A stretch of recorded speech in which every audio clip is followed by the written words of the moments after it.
Hey, welcome to the Michelle Mission. Two men, one podcast. Every black film ever made. My name is Len, aka the Bat Tribble. And as always, I'm joined by my partner. Hey, this is Vincent Williams.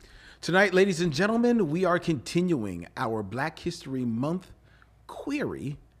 Is this a black film?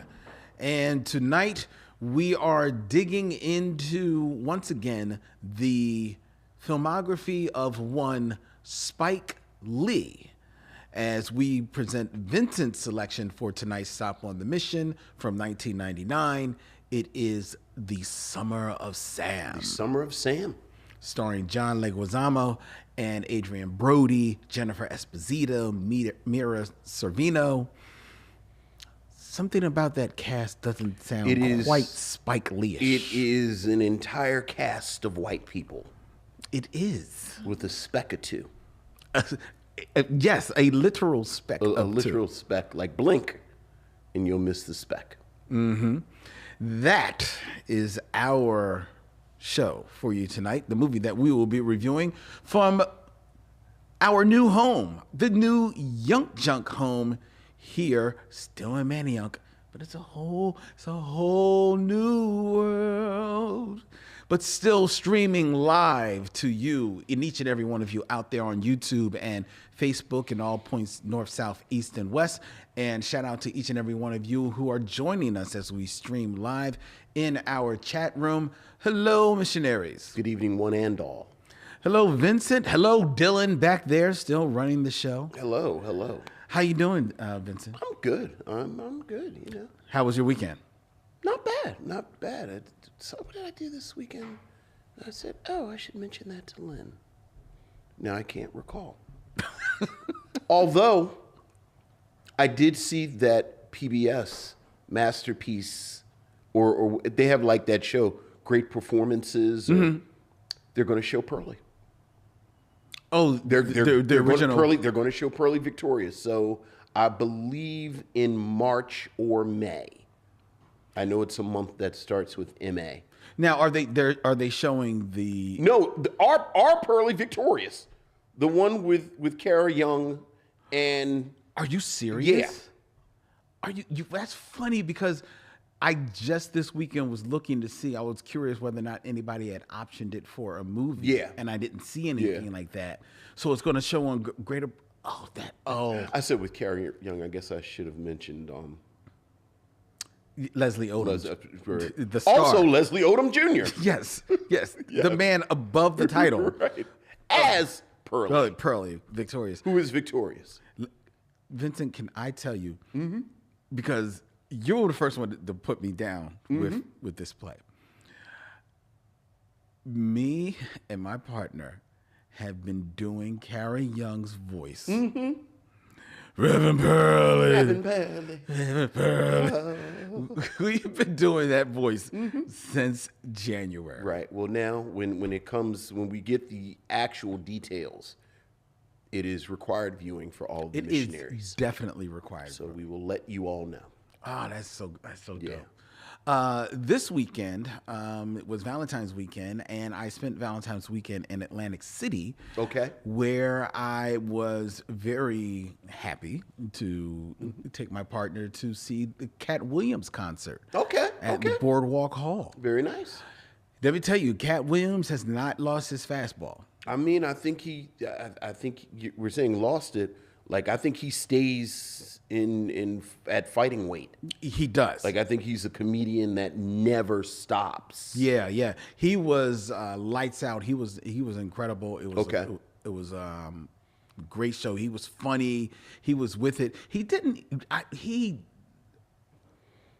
didn't reference the Shannon Sharpe interview at all. He didn't even make mention of, like, I know you all came out here because of that. Sure. He made no mention of it at all. Well, again, there is no moss that grows under his feet. So right. That was what, a month ago? A little over, actually. Right. Probably. So he strikes me as a comedian that is continually creating material, and he references that on the interview where he says he writes material like he is a comedian. Yeah, always writing, always in writing. So yeah, that mode. doesn't surprise me at all. He killed it.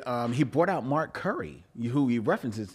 That is the only reference to the interview is that Mark Curry is on tour with him. Right.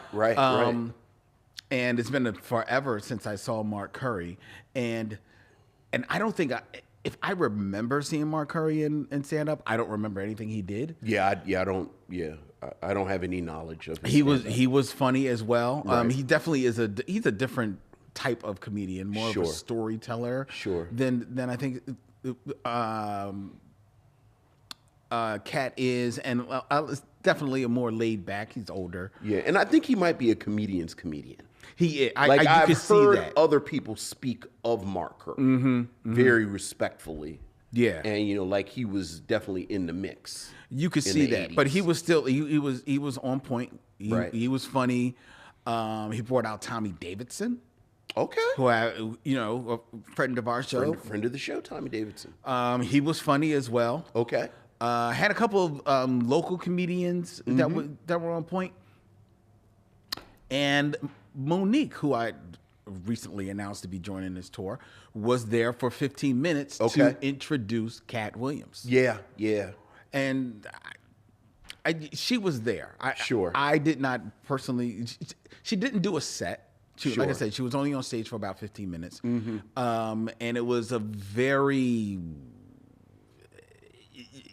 It was more of a rant than throwing any jokes. Well, I'm trying to give her the benefit of the doubt because you saw her right in the midst of this very public, very ugly back and forth between her and her estranged son.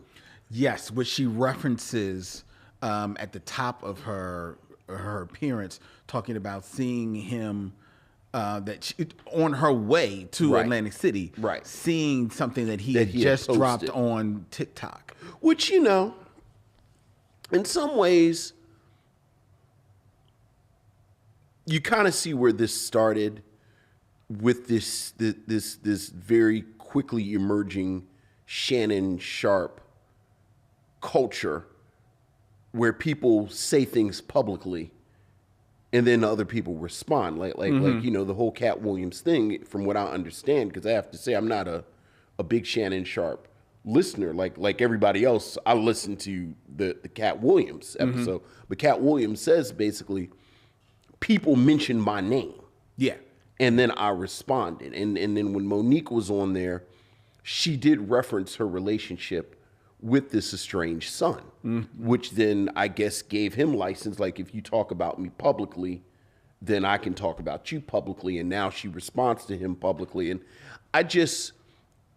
I'm from the school of like, everybody knows everybody's phone number and everybody knows where everybody is, and everybody doesn't have to be like my mother. My mother used to be so proud of the fact that my parents lived at the same address, like our whole life, and I remember like Baltimore got a new area code, and we had to change our phone number when I was like 17, and I remember my mother was hot like fish grease, because very adamant. You know where I am. If you need me, like you have something to say to me, you know where I am. And I said all that to say, like, I know both Monique and her son seem like they know where each other is. They know how to connect. That I don't have to hear about it. Exactly. So, especially when it gets to a certain point. Right. When it gets to right. Like, nobody is winning. No. At this point. And it's one thing when it's comedians talking about comedians, which is the other thing. You're two public figures. There you go. Talking about each other. But once you start bringing family into there you go. Into that, man, like, let's leave that alone. Right. And again, I want to extend Monique a level of grace, even with her son, because I do get the sense that she's hurting. You're right, because that is what came across in just, again, short 15 minutes. And I thought it was interesting. There was another comedian that was on the set. Takara Williams, I believe is her name. And her whole bit was about, her and her relationship with her daughter, right? Never mentions her daughter by name, but it's a bit about her and her daughter. Her daughter's a teenager and whatever, and she definitely is in the Cat Williams school. There's F-bombs and words flowing left and right, but it is jokes. It is 100% jokes, and you can see, despite that she's delivering it expertly, and she's saying certain things, you can tell that it is still jokes. Her tongue is firmly in her cheek. Sure. And that there is no doubt that she has a strong relationship with her daughter. Sure. That this is what it is. This is what comedy is. Sure. She came on probably about an hour before Monique. And then when Monique comes on and starts, like I said, she begins with this talking about the son. I'm expecting, okay, she's going to do her version of what the other comedian, where you kind of hear the love underneath. There was no love. Yeah. Well, I mean, unfortunately, even those clips had, like I told you on our way in, I said, "Oh, you were at that show." Yeah, I didn't even know that. Yeah, because those like clips that. have been floating around. And again, I just,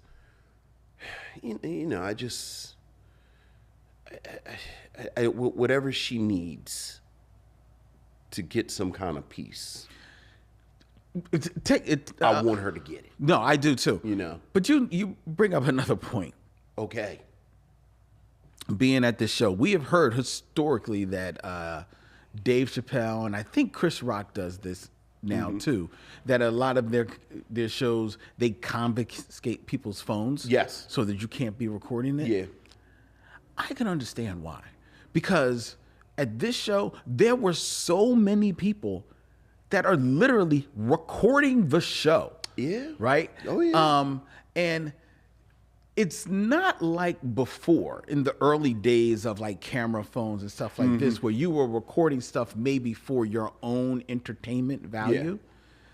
Now people are there because now people are recording this stuff because they need content for their profile, for their social media presence, right? Yeah. And I'm like, whatever happened to just going to a show and just enjoying this moment, enjoying this live presentation? Yeah.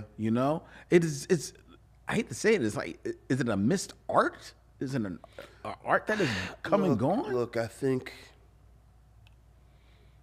I think there's something to it. I think we are very, very dangerously close to old man shakes fist at cloud.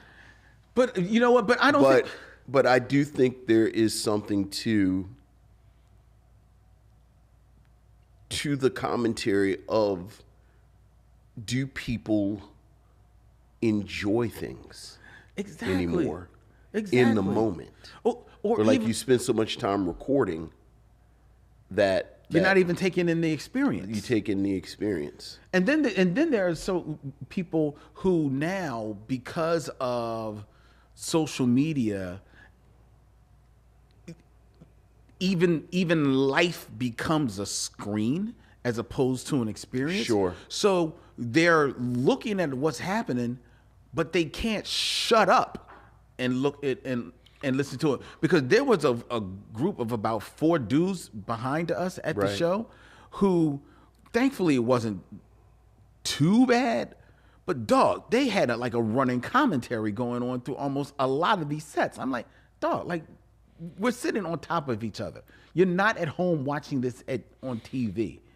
Certainly, we've talked about this at this point. My best friend Cliff has a theory that the VCR, the advent of the VCR, in a lot of ways ruined going out to see performances. Particularly, specifically, we were talking about movies. Okay. But I think this extends to what you're saying. And he said the problem with the VCR is that it demystified the theater. Right. Because you could watch films in your home. In your home. You create a theater experience. So first of all, it demystified the theater experience. Yes. B, because of the nature of a home entertainment system, you can pause it, which means that if someone talks over it, it's not it's not as much of a chance that someone You're missing anything. Right, someone's going to say I'm missing, because you can rewind it and do all of this. Yeah, and because of just the interaction. And now you can pause live TV. Well, because the interactive nature of home entertainment, that has you've seen that spill over to when you go out in public. Yeah. And go and as I said, because he said the VCR, he's been saying that for like 25 years. Probably more longer than that. Longer than, but whenever the VCR, right. Yeah. And I tend to agree with him because you do go places. Dang, look, we went and saw. We've been to a couple of plays now. Like, I've been to a couple of plays. So we went and saw the Temptations play downtown over the holidays. Where else did we go? We saw another play. Was it Pearly? It wasn't Pearly. It was another play that we saw. And then, me and speaking of my boys, we take our daughters to go see Alvin Ailey every year. That's right. And we went and saw Alvin Ailey this year. And I've noticed over the past year, and I don't know if the pandemic broke people's brains, but people are so loud in public, like at the theater, like at the risk of sounding like a Tyler Perry villain. All of a sudden, I say, why can't these people conduct themselves with some type of dignity at the theater? But it really is. Like, why are you yelling? And I know that's right. At Alvin, like we're in Alvin Alley, like it's at Alvin, like I love Revelation as much as you love, but what are you doing right now? Like, we're watching the dancers, so I don't know. Yeah, I don't know what's going on. I don't know. Now I'm full. Now I'm talking about you, but now I've gone full scale. Old man shakes his fist at the cloud. Your fist is in the air. Yeah. I'm asking a question. Your fist is like, so. Well, we're going to do our part, ladies and gentlemen, to try and bring back that theater experience on March 20th. Oh, that was a nice transition. Okay, it's better when you don't point it out. I'm sorry. At the Bryn Mawr Film Institute. Sometimes I see the craft up close. One time we went and saw Stevie Wonder, and do you remember it was a group called For Real? Do you remember yes, For Real? I do remember the group For Real. So like when In Vogue came out, it was a bunch of those groups that came out, and there was a group called For Real. And remember their hook was they all had short little naturals. Yes. For Real sang backup for Stevie Wonder at this concert that we saw him, and at one point, two of them just stopped singing. Okay. Because Stevie Wonder was so good at what Stevie Wonder does, and they were close to Stevie Wonder. They forgot where they were. They just stopped singing. They were just sitting on the stool watching Stevie Wonder up close. And that's what it is, Lynn. Like, sometimes you're so good at the craft of producing and creating that I get to see it in real time. Well, thank you. And you'll be able to see it in real time too, ladies and gentlemen. See, you did it again. See, you did it again. That's Lynn Webb, ladies and gentlemen. Lynn Webb. Lynn Webb. Lynn Webb. March 20th at the Bryn Mawr Film Institute. You got to transition from me clapping. I'm going to clap. Can you transition from the clap? Lynn Webb, ladies and gentlemen. Lynn Webb. Thank you. Please keep your applause going as the Michaud Mission presents itself at the Bryn Mawr Film Institute on March 20th as we kick off the Be Real Michaud screening series, as we will be screening Pariah from 2011 on Wednesday, March 20th at the Bryn Mawr Film Institute in beautiful Bryn Mawr, PA, ladies and gentlemen. It's a partnership between the Michaud Mission and the Be Real Black Cinema Club. It is going to be a fantastic night. We are going to have Pariah on the huge screen. We are going to also have a local filmmaker and a local short film that we are going to be hopefully announcing next week. We're in negotiations right now. We're going to have as well our stock in trade, soft pretzels for everyone, ladies and gentlemen. But even more than that, we are going to be promoting the Be Real Me Show screening series as a night out on the town. So come dress in your finest, because we'll be dressed in our finest as well for a night out in Bryn Mawr to watch Pariah. Tickets are on sale right now. Go to brynmarfilm.org for more information. Absolutely. Tickets are on sale. We sold out last time. I know we sold out at City Winery. You know. Let's see what's happening here. And from what I understand, because the voting was Pariah versus How Stella Got Her Groove Back to be what was going to be the film. Mm-hmm. Pariah won a 2-to-1 ratio. So we've got fans. The film has fans. We got huge. So much so, here's a quick anecdote before we get into the rest of the show. Okay. I was talking to my nephew, came over this past week because I'm showing his son, who is 7 years old. I'm teaching him how to kind of like do podcasting. Oh, like I gave him like his own microphone that we came and set up. And I'm going to teach him how to do podcasting because we're all going to get together in April to see to watch WrestleMania. They're huge wrestling fans. Mm-hmm. And I'm going to have him set up on the microphone so that he can be interviewing everybody while we're watching WrestleMania. Oh. Yeah. It's got to do something for the little kid. So anyway, so they're there and I'm, showing them everything. And my nephew, his father, sees our flyer in the house. And he said, "Yo, man, you famous." I'm like, "What do you mean I'm famous?" I'm like, I'm not famous. He's like, "I had your flyer at my job, at my desk, and this guy that works at my job, who I don't even really know, said, 'Yo, that's a show mission. That's Lennon Vincent.'" He's like, "What you know about Lennon Vincent?" He's like, "That's my uncle." He's like, "That ain't your uncle." I said, "That is so my uncle. That's my uncle." He's, "That's my boys. They had a show this. I couldn't make it to their last screening. I think they got a new one coming up." "What's a new one?" He's like, "Oh, I don't know." It's like, he ain't your uncle.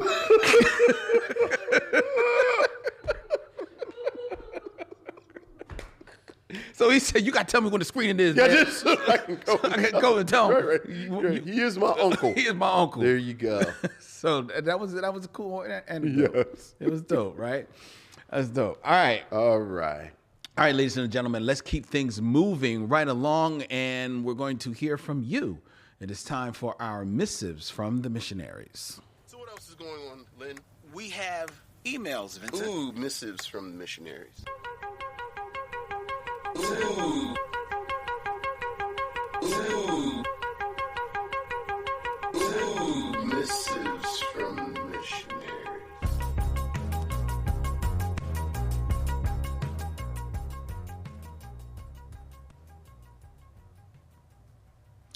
Missives from the missionaries, ladies and gentlemen. Let's see, Vincent. We have an email from Corey P. Hey, what's up, Corey? "Hi, Len and Vince. You may or may not receive this email, but I won't be before you long." Oh, you may not receive this email before an event, but anyway. Okay. I remember a few weeks ago there was a debate about who was the most impactful between Robert Townsend and Tyler Perry. Mm-hmm. Very good and insightful conversation. I feel like Robert Townsend has a slight edge over Tyler Perry. For a director to be impactful, in my opinion, one who has to have a body of work that will be talked about for years later. Robert Townsend's directorial movie, Hollywood Shuffle, is a quintessential black film and to this day influential. I feel like Tyler Perry doesn't have a body of work that is deemed influential. Hollywood Shuffle has left a mark on young black creators to bring important issues like being black in Hollywood as an actor. It's beautiful to see Robert Townsend receive receive his flowers. He actually appeared on a recent interview on the Questlove Supreme. It is so funny that I'm listening to that right now. It's a really good episode that I enjoyed, and I hope you get a chance to listen to it. Your fan Corey P. You're listening to his. I'm in the midst because it's like a 2-hour interview, and I'm maybe a half hour in. I'm in the midst of listening to it, and he's absolutely correct. Corey, I think it's Corey is absolutely correct. It's a great interview. A, B. Questlove and his team giving flowers to Robert Townsend is so wonderful because you realize just how much Robert Townsend has contributed. Yeah. To the culture. Yes. And to everything. And I agree with Corey P about the reach of something like Hollywood Shuffle. Yeah. Yeah. Yeah, I agree with that as well. I mean, you can't there's no argument that Tyler Perry is a more successful director. Yeah. As far as the craft of directing, there's an argument to be made. They may be about the same, on the same level. I think. Well, I would give the edge to Robert Townsend. Yeah. I would give the edge to Robert Townsend. But I mean, I only say that because we have been critical of some Robert Townsend directorial. We haven't been this critical. We have been of Tyler Perry. Very true. Very true. But still, we have been critical. The difference, though, I will say, is it's just like you were saying, like Mark Curry is the comedian's comedian. I think Robert Townsend, regardless of what you may think of his craft or his body of work or the quality of it, is a director's director. Yeah. And maybe even more to the point, a producer's producer. Yeah. Because you got to remember that Hollywood Shuffle, yes, he directed, but he produced that as well. So it's all about how really to make your mark and build up the creating of a film, as well as the creating of a career in Hollywood. And I think that is where definitely his influence is been most impactful. And I agree, he definitely is a man deserving of his flowers. Yeah. Deserving of his flowers. Yeah, and along with that, kind of like what you, I think we're alluding to with Mark Curry, I get the sense that when you are in the hurly-burly of Hollywood and you're black, Robert Townsend gives good counsel. Yes. You know, not just how to direct, but just general good counsel. Like he is someone who has been around a really long time. Like he talked about being an extra in Mahogany. And then, you know, he's in Cooley High for 30 seconds. But also he seems like he has a really generous spirit. So. Yeah. And still doing good work because he shows up in The Bear. Shows up in The Bear, and he was fantastic. Absolutely. Like you know, we talk about him as a director, and we talked about this when we reviewed Harlem Shuffle. Like Hollywood Shuffle. I'm sorry, Hollywood Shuffle. Like I think he has a really charming / charismatic film presence. Like just his presence. So yeah. Thumbs up, Robert Townsend. Thumbs up, Robert Townsend. Thank you, Corey. All right, we got another email, Vincent. Okay. From Michael Lockett. Hey, Michael. Subject line is, "Oh, hell nah." Oh, no. What's up, fellas? Before I say word one about Vampire in Brooklyn and Flashdance. Boy, I love putting these episodes together. I know. That's how Michael's doing it. I love it. I am respectfully asking the kind gentleman smack-talking truck Turner to cease and desist. The film is entertaining on so many levels, and for his own sense of peace, I must remind him that pimps smack. Oh, no. Now, I was hoping to find a connection between Vampire in Brooklyn and Flashdance and came up with zero. It would be scary if you came up with one, actually, Michael. Vampire in Brooklyn, I remember it being better than it was. I'm an oldish head and saw it in the theaters. On the rewatch, it comes off like Wes Craven and Eddie Murphy testing stuff out on other people's dime for later projects. Flashdance, to me, is not a black film, as I think if you did put Demi Moore or another young, racially ambiguous actress of the time in it, they could have pulled it off, especially with the 3 body doubles. The film doesn't center any aspect of blackness to me. Fair point. Finally, on the topic of recruitment for the team, if you two headed the trade delegation, who are some of our more problematic folks, aka Stacey Dash, that you might want to part with, and who would we want back in return? All the best, Michael Lockett. Yeah, I hate this game. So you don't want to play? Yeah, because look, maybe y'all's families are perfect. Maybe y'all got perfect families. It's effed up people in my family. It's still my family. So, Stacey Dash and Clarence Thomas and Negro de jour that I don't like. I don't like them. I'm not trading nobody. Likewise, conversely, Lord knows I love some Tina Marie and some Hall & Oates. And hell, some David Bowie. But we can love each other and then give each other a pound and everybody go home at the end of the night.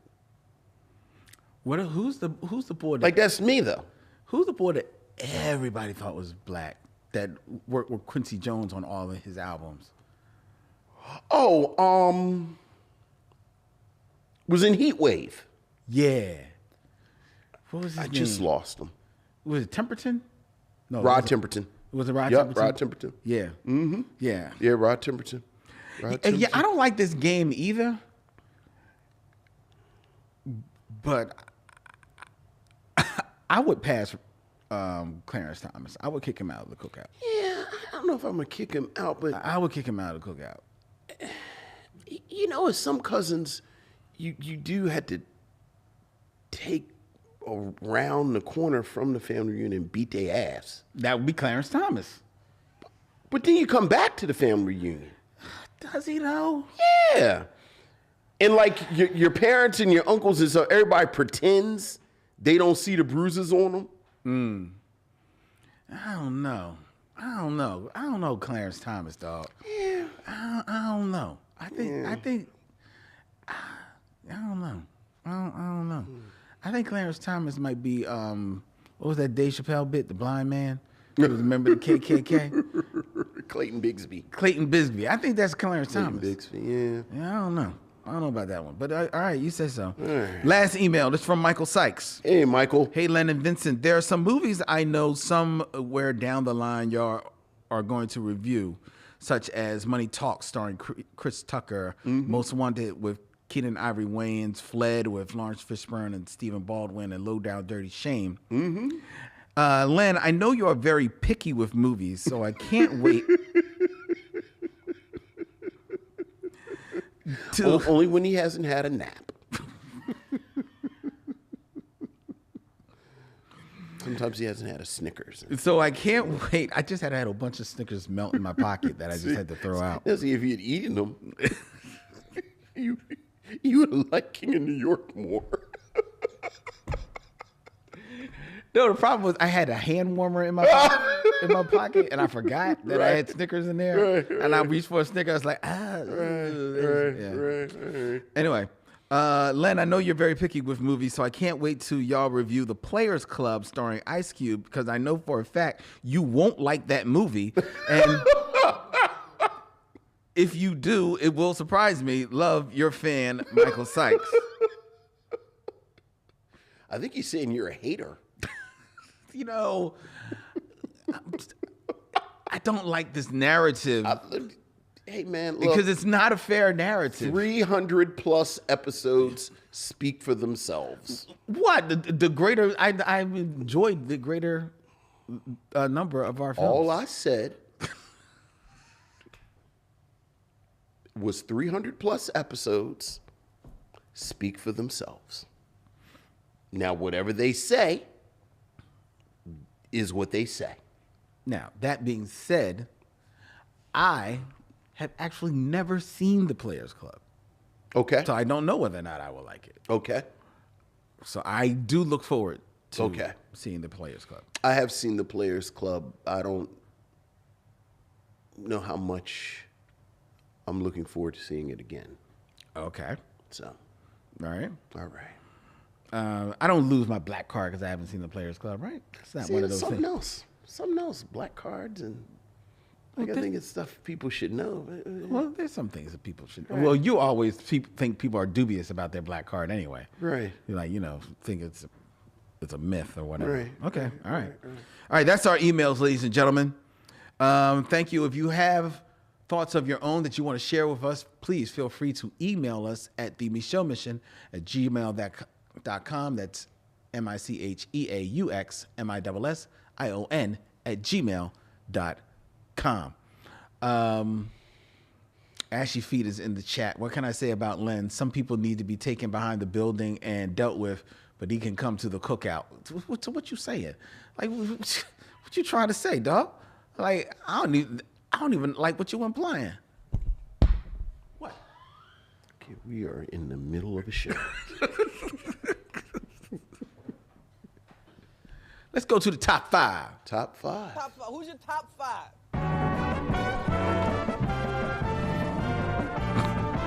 My top 5 is. My top 5 is. My top 5 is. My top 5 is. Top 5, ladies and gentlemen, where I give Vincent a list and he gives us his scintillating commentary right here on our new set here at Young Junk. Hope you're enjoying the view, ladies and gentlemen. Vincent, we're going to keep this in theme. Okay. We are reviewing The Summer of Sam tonight. Yes, we are. Your film, which, it remains to be seen, is one of the better films to feature the name Summer in its title. Summer in the title. However, there are some more dubious films that have had Summer in the title. Okay. And I'm not picking on any like real stupid low rent type of films. Okay. But just some strange films. Okay. There's one I'm thinking of. I wonder if it's going to make the list. Probably not. Okay. But All right. This is my top 5 summer smellers because they're not stinkers. They just smell. They just smell A little musty. A little musty. A little musty. Smell like out. You ever come in from playing and your mother tell you smell like outside? These are films that smell like outside. They smell outside. Smell like outside. Come in. Your mother tell you smell like outside. That was boy. Your mom tell you smell like outside. That was now the end of the day's activity. Oh, most certainly. Yeah, because next was go get in the tub. The bad part is when you wake up and you smell like outside. Oh, well, see, that's no good. Yeah. I've unfortunately had that happen. Anyway, number 5. Number 5. From 1985. Okay. Summer Rental. Okay. An American comedy film directed by Carl Reiner Oh. and starring John Candy and Richard Crenna. Also features supporting roles with Rip Torn, Karen Austin, a very young John LaRoquette, and Joey Lawrence. Wow. It tells the story of an overworked air traffic controller who is put on a 5 weeks paid leave and take his family to the fictional resort town of Citrus Cove, Florida, as he experiences hilarious mishaps and contends with an arrogant sailing champion. Variety described the film as more a collection of bits about taking the family to the shore for the summer than a coherent story, and noted that its appeal lays in John Candy's elevation of certain segments. John Candy, however, noted in 1986 to Gene Siskel, we shot the movie too fast. And it was not necessarily a fan of the work of Summer Rental, a film that I actually saw in real time in the theaters because I was a huge John Candy fan. Yeah. Huge John Candy fan. And the man could not do wrong by me except for Summer Rental. Oh, so it's not good. It just doesn't it doesn't work. And I think it's because for the most part in this film, he plays like a straight man. Okay. And John Candy, he can definitely be straight, but his best performances are where he's a little off kilter. You know, you think of Uncle Buck, you think about Plane, Trains, and Automobiles, you know, and some of his more supporting work in other films. He's always like a little bit off kilter. And when he's like the straight man, it doesn't work, especially because he's not surrounded with anyone else that necessarily is very funny on his level. Right. John Larroquette's a good actor. Right. He should have played the straight man. He should have played the straight man. Yeah, just from the cast you just said. Exactly. Oh, well, that's too bad. That sounds like a real missed opportunity. It is a missed opportunity, especially with Carl Reiner. I was about to say in the director's chair. Yeah. Okay. Yeah. All right. So that's number 5. Number 5. Number 4. Number 4. From 1965. Okay. Set during the beach party genre. All right. This is A Swingin' Summer. Swingin' Summer. Which stars Raquel Welch in her first featured film role. Interesting. A trio of college kids, all friends of each other, attempt to ensure summer jobs for themselves by becoming concert promoters at a lakeside dance pavilion that is in danger of closing. The tagline for the film, they're loving, laughing, and living it up, and for kicks playing chicken on water skis. And spread out the beach towels, grab your gals, it's gonna be a swinging summer. Yeah, this is not a good film. It's not a good film. You've seen this? I actually have seen this film. You're going to ask me why? No. On a scale of 1 to beach blanket bingo. Well, it's worse than beach blanket, but it's because it's just not funny. It's just not funny. And Raquel Welch she's good in it, but Raquel Welch, she's more the presence. I mean, I'm assuming they put her in a bikini. They put her in a bikini, and she looks good in a bikini, and she's so much like she's not the star of the film. She's like about 7th build. Yeah. But realizing that to sell this to an overseas market, right, they put her above the title in Italy and feature her on the poster. She's not even on. It's a cartoon of kids on the movie poster here in the U.S. It doesn't sell. It tried to be on the beach in that beach blanket era, and 1965 is already coming to the end of it. Yeah. So it's kind of like missed the boat a little bit. Yeah, and it's just weak. And I actually, the reason why I watched it is because years ago I did a story about those movies. Yeah, oh yeah. So I had to watch them, before I could talk about them, and so I can say that this is not a good time. I have a soft spot for those movies. For all of them, or for Beach Blanket Bingo? No, for all of them, because I don't I know Beach Blanket Bingo is like the Ben-Hur right of the beach movies, right? But is it really that much better than any of them? No. Right. I mean, they're all just kind of there, and it's kind of, kind of blindingly vanilla. The only reason Beach Blanket Bingo, and it's kind of bit by bit, and the only reason it gets elevated is because of Frankie Avalon and Annette Funicello. They definitely have a chemistry, right? That now, how many didn't they make 2 or 3 movies? I think they together? did. Yeah, they did about 2 other ones that definitely don't hold up. Right, and then they did the ski movie. Yeah, they tried to extend this right, and I always kind of keep, full disclosure, I keep the ski movie in my back pocket because James Brown is in it. and James Brown. So like I always, it's always right, he's actually where's the movie where we see him filming it? That's it. in, That's it because he tells not Frank. What's Frankie? What's the white boy's name? Frankie Avalon? Frankie Avalon. Right. He makes Frankie Avalon call him Right. Mr. Brown. That's right. Which I've heard Frankie Avalon tell that story too. Yeah. Yeah. All right, so that's a swinging summer, ladies and gentlemen. Swinging summer. Number three. Number 3. This movie I have not seen, Okay.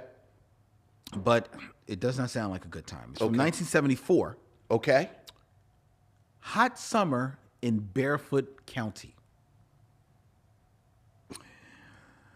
In Barefoot County, This film could go so many ways. Hot Mama. Well, first of all, this is produced and distributed by Preacher Man Corporation. Remember that. Okay. All right. Hot Summer in Barefoot County is produced and distributed by Preacher Man Corporation. Okay. The synopsis. Okay. In Barefoot County, hot mama Mary Ann Hogan runs successfully the family's moonshine business. Sure. Much to Sheriff Bull Tatum's annoyance, who has been trying for months to shut it down. Under those circumstances, and without further delay, the police headquarters decide to send the handsome officer Jeff Wilson as an undercover agent down to Barefoot County to make an investigation.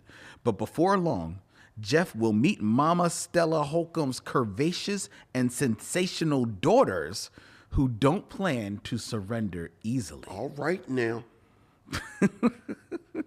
Oh my God! I have to say this movie sounds pretty awesome so far. After the film's success in North Carolina and South Carolina. Oh, not both the Carolinas. Both the Carolinas. It got both the Carolinas. Both the Carolinas. It was sold out theaters. Right. The General Film Distributors picked up the distribution rights to distribute the movie into further American states such as Georgia, Florida, well, of course. Alabama, Well, yeah. and Tennessee. And Tennessee. All right, I'm sensing a pattern. Yes, where Hot Summer in Barefoot County, a film that features not 1, not 2, not 3, not 4, not 5, but 6 gratuitous scenes All right. of full frontal female nudity All right. was a hit in the southern states in the 1970s. Okay. I'm sorry, Lynn. This one sounds kind of awesome. It does not sound awesome. Sounds kind of awesome. Are you going to watch it? Are you going to now go looking for a Hot Summer in Barefoot County? I might look it up in somebody else's browser, though. That's the No, I'm point. going to use my browser, but yeah. Number 2 Number 2. of the top 5 summer smellers. A little musty. A little musty. From 1998. Okay. This is actually a film directed by Michael Anderson based on the children's novel of the same name. It is the family adventure drama Summer of the Monkeys. Summer of the Monkeys. Yes. This sounds horrifying. Produced by Disney. In the summer of 1910, a group of circus monkeys named Henri, Jacques, Antoinette, and Dominique Are they French circus monkeys? escaped from a French circus due to a train wreck and end up in the Oklahoma River bottoms, As where the main character, J. Barry Lee, lives with his family. I don't know, Lynn. This one also sounds kind of awesome. Like, I'm really digging this setup so far. Common Sense Media gave the movie 4 out of 5 stars, where it gained an A+ rating, stating that its adventurous family drama is okay for older kids. However, in a negative review, Leonard Cladley of Variety wrote, "While the sentiments are noble, the storytelling is banal and predictable. The script by Greg Teller and Jim Strain is cookie cutter clean and shamelessly telegraphs its points. What in the world can be predictable about a script about escaped French circus monkeys? And where'd you say? In Oklahoma. I have no idea where this is going.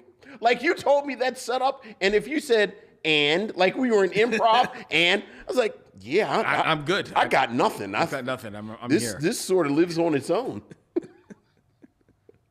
Okay. Yeah, that, I don't know.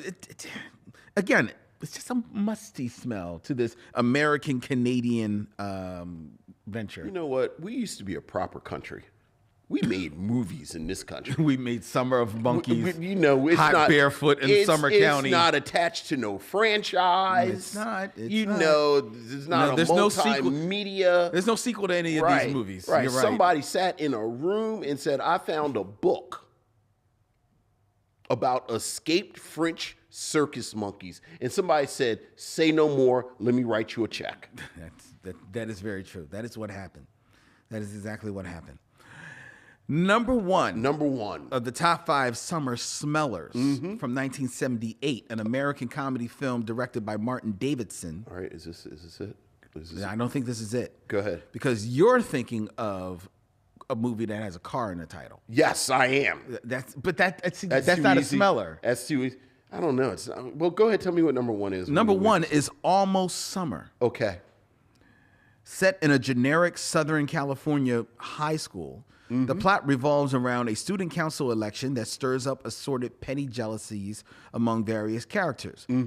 Though not successful at the box office, the film has since acquired a certain degree of historical importance, as many consider it to be the first of a series of distinctive youth genre films, of which prominent examples include Fast Times at Ridgemont High, Interesting. and The Breakfast Club.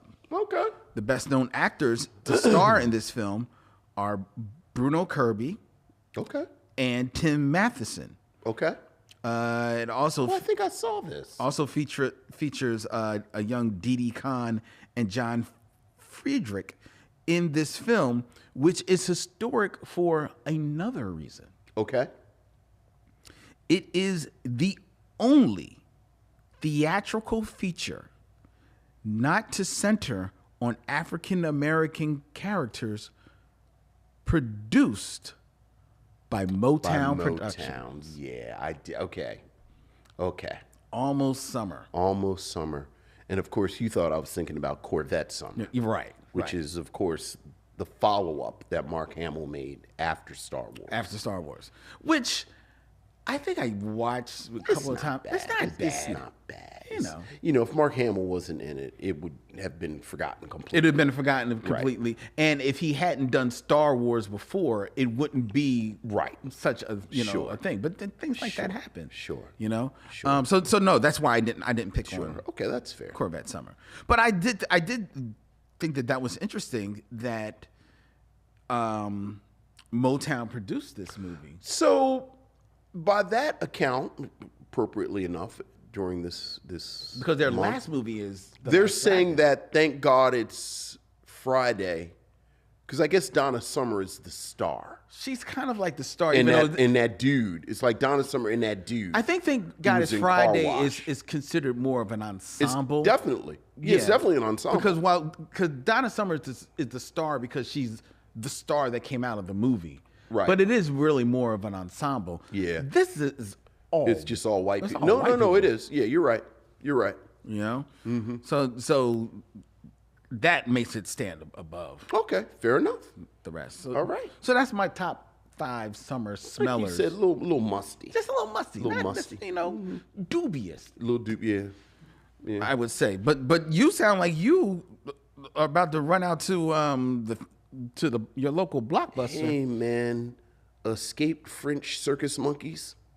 So Summer of the Monkeys. Summer of the Monkeys. You want to fire that up for a Charcuterie Friday? Perhaps. Summer seems like a really long time for the monkeys to be loose. Like the whole summer? Like Week of the Monkeys is a comedy. Once you get to 2 months, now it's a horror movie. Now it's a horror movie. Right. And yet, you are going to rent it. Well, it sounds interesting. Well, maybe it's on Disney Plus. Maybe I bet it's not. I bet it's not.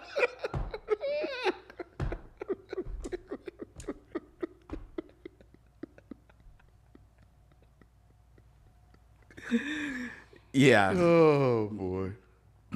I'll take that bet. All right. All right. All right, ladies and gentlemen, that's been the top 5. It is now time for what is affectionately known as the Game of Kings. That's right. As we present 6 Degrees of Derville A Martin. man that it's never ending summer. No. With just a sense of touch and a sense of sound.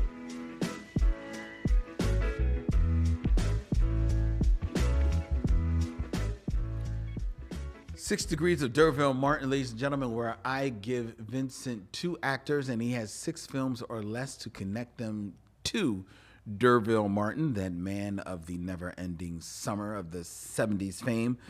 Vincent, keeping in theme, Okay.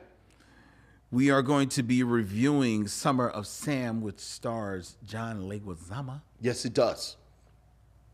whose initials are JL. Yes, they are. Another actor whose initials are JL, who I am asking you to connect to Derville Martin in 6 movies or less, is one John Lovitz. John Lovitz. Never think about John Lovitz in movies. And yet he's been in a fair number of them. See, the problem is he's in that Saturday Night Live cohort. Like, I'm trying to think. It's like Then, like, what movies? he was there with like Dana Carvey and is he there with Mike Myers? I think he is around there, around that time. I don't know if he's in Wayne's World though. And he's not in he's also like, was he there with Phil Hartman? And Phil. I'll tell you that he's not in Wayne's World. You know what? He is in a movie that you love, though. Phil Hartman made me think. Is he part of the crew of all those insanely talented people that they don't use at all in Jumpin' Jack Flash? Remember she worked at the office and it's like Phil Hartman and like 90,000 of those early 80s comedians, and they're in like 3 scenes. And then like whoever, and then like they say, oh, we don't need this. We got Jumpin' Jack Flash going on. Is he in Jumpin' Jack Flash? He's in Jumpin' Jack Flash. That was Okay. the movie I was alluding to there. Okay, all right. Okay, bet. Good memory. Well, remember it was like No, I remember. It was so bizarre. I was remember, but Right. but it's easily forgotten. so, yeah. Well, again, I knew it was a bunch of them people in that room. because we pointed out. Right, and then the director was like, Phil Hartman and John Lovitz. We don't need them. But, okay, I'll do it like this. Oh, this will be fun. I was thinking about this the other day, a film that featured syphilis. It's like, it's so weird that movie was about syphilis because Derville Martin is in the final come down with Billy D. Williams. Billy D. Williams is in the Scott Joplin story Oh yes. with Margaret Avery.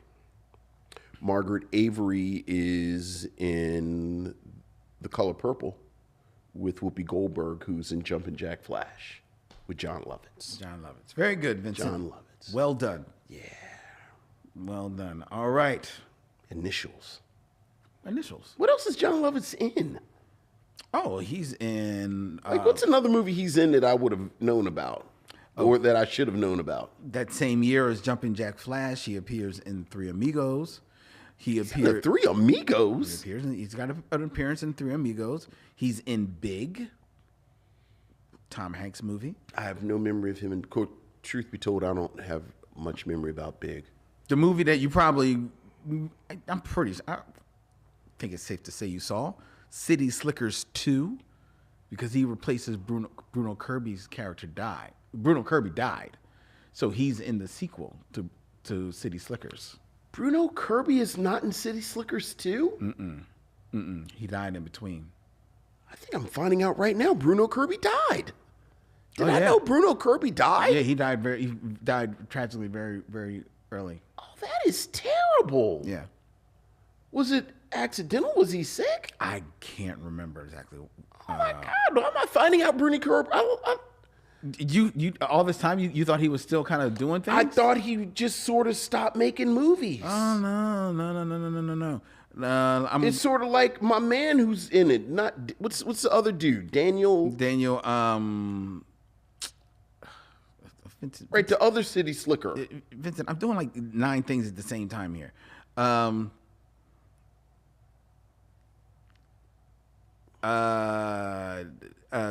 Bruno Kirby died in 2006, so actually he didn't die in between there. So maybe he just didn't want to be doing City Slickers too. Are you sure he's not in City Slickers 2? No, he's not. It says I knew that John Levis replaced him. A sequel to City Slickers 2, The Legend of Curly's Gold, was released in 1994 with the same cast, with the exception of Kirby, who was replaced by John Lovitz. Right, I thought he was like, and who's the other Slicker? Daniel? Daniel Stern. Yeah, I thought like Daniel Stern just kind of done make movies. Oh my God, Daniel Stern isn't dead, is he? Daniel Stern is still very much alive. Okay, good. He's still alive. All right. He's still alive. Okay. But yes, Bruno Kirby passed in 2006. Well, that's too bad. I like Bruno Kirby. But Bruno Kirby famously is a guy who I know is very particular about his roles. Mm-hmm. And I could see him doing City Slickers. And City Slickers is a good movie. Oh, absolutely. Solid. But it's probably a movie that hits above its weight. Like, because it had every reason to be just a piece of, just fluff. Look, it's during that pocket. It's during that Billy Crystal pocket where Billy Crystal, frankly, was like, He was becoming like the $20 million man. And I think everything that you just said, like every movie that Billy Crystal was in, City Slickers, Three Amigos, When Harry Met Sally. No, I'm sorry. When Harry Met Sally.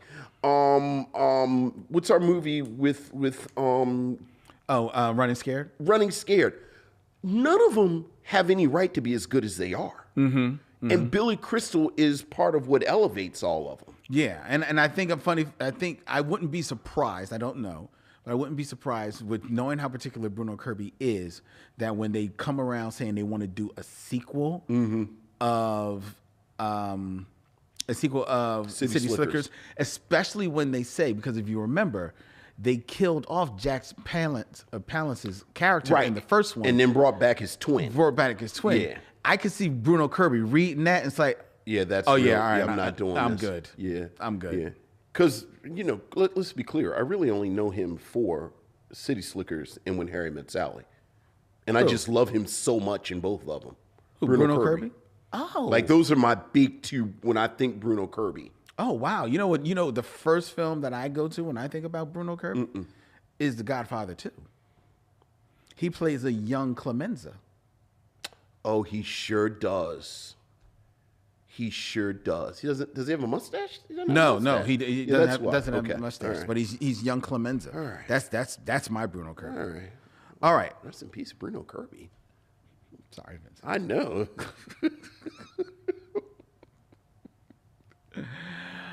All right, keeping it moving and keeping it in theme. Okay. We're reviewing The Summer of Sam, which alongside John Leguizamo stars Adrian Brody, whose initials are AB.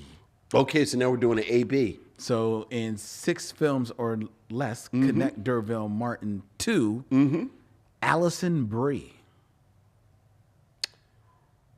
Alison Brie. I literally heard Dylan from behind the control board say, whew, because we know your blind spot by now. No, what the bad thing is I really like Alison I've heard Brie, you say that before. But I really like her because of TV. Community. Yeah. And Mad Men. And the 2 episodes of Glow that I just didn't. But Allison Brie in movies. Mm-hmm.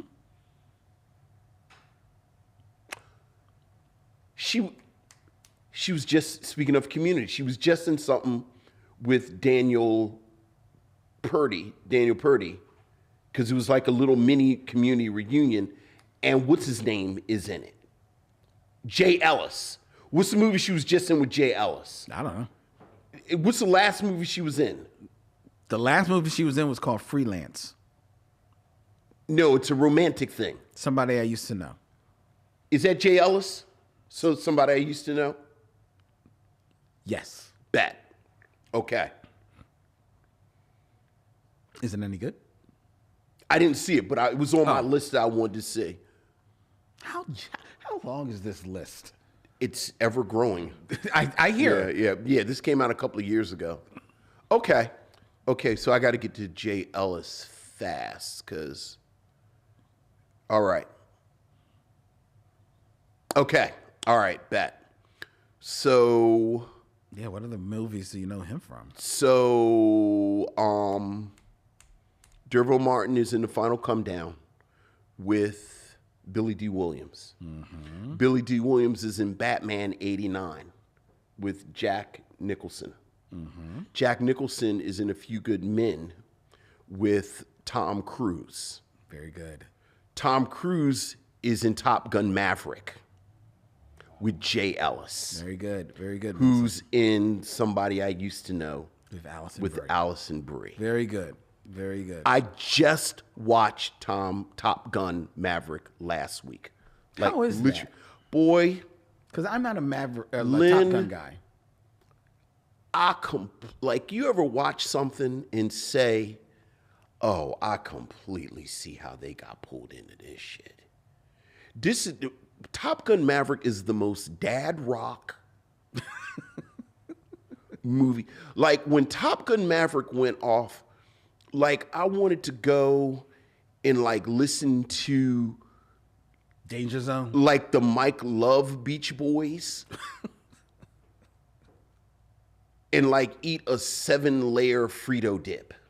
Like, it really got to you. Like, I was a white baby boomer dude when it was really like you completely understand how, like, the white dude who watches World War II documentaries and like I listen to Jimmy Buffett, like that guy. Mm-hmm. You know, I don't know if they really, and watches, like, what is it, Yellowstone? Yeah. Like, I watch Yellowstone. Oh, Top Gun Maverick is absolute. It's like America, fuck yeah, the movie. Really? But so I just want to make sure. You're saying you enjoyed it. I 100, like I turned it on because I was grading papers. Okay. And I said, I need, like, so you were turning it on for background. I turned it on for background, like, pardon the pun. I actually turned it on for white noise. Okay. And as I was grading papers. Boy, Lynn, that damn Tom Cruise. It sucked you in. That damn Tom Cruise. He got you. They actually do not make movie stars like Tom Cruise. No, they don't. Not like anymore. Everything they say, like, they actually do not make them like Tom Cruise. I know. Tom Cruise got his ass in that plane and started doing that Maverick stuff. Mm-hmm. I said, well, I'd be damned if I'm not pulled in to this damn. And then he's flying the plane and he's on the motorcycle. And then it's Tom Cruise. And, ooh, I'm the commanding officer. Ooh, you frustrate me so much, Maverick. Ooh, Maverick, you frustrate me.